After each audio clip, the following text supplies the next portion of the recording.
good fortune I've experienced in regard to being able to sit at the feet of some amazing teachers whose presentations and guidance have helped my life in incredible ways, essentially.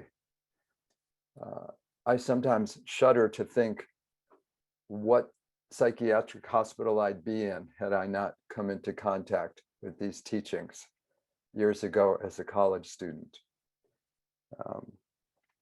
So as you know, I think the registration fee that you paid for this weekend was to cover the administrative and logistical costs for Flowering Lotus to support and basically sponsor this retreat. It doesn't include anything for the teacher, and I have no specific expectation in terms of how compensation works in this kind of situation. The other aspect of Dana in regard to the way the teachers relate to it is that it's part of the practice in Buddhist training. It's actually the first of the perfections that the Buddha taught. And it's an introduction in Buddhist countries, for example, to children when they're taught about Buddhism.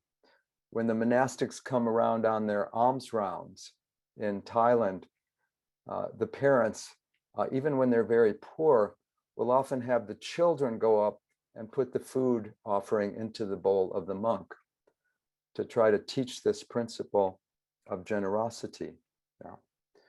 So those who receive the teachings are invited to work with the practice of Dana, not as a should or an ought or anything that's rooted in guilt of that sort, but rather as a part of the practice to cultivate a sense of abundance and also to exercise discriminating wisdom regarding what's an appropriate offering, if anything, that you'd like to make.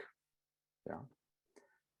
If this is unfamiliar territory and you're new to Buddhist practice, it can be a little confusing. I used to do the same thing that people sometimes do with me these days. They say, what's an appropriate offering, right? And there really isn't one because everybody's circumstances differently. If you want a guideline for making an offering, if you do decide to make one, a good guideline would be something that brings joy to your heart, not something that meets an obligation. So I would simply invite those of you who would like to make an offering to support my teaching and its continuance. And you can do that by using the PayPal link that was sent out or the address that was included, I believe, when Beth sent out the original welcome email. Yeah. If you do make out a check, please make it out to IMCC, Insight Meditation Community of Colorado, which is a registered nonprofit religious and educational organization in Colorado. And then it'll go through the Sangha bank account, and then it will be offered to me. Yeah. No right or wrong way to do this. So understand that and know that whatever any of you choose to offer, I will be appreciative of in that regard.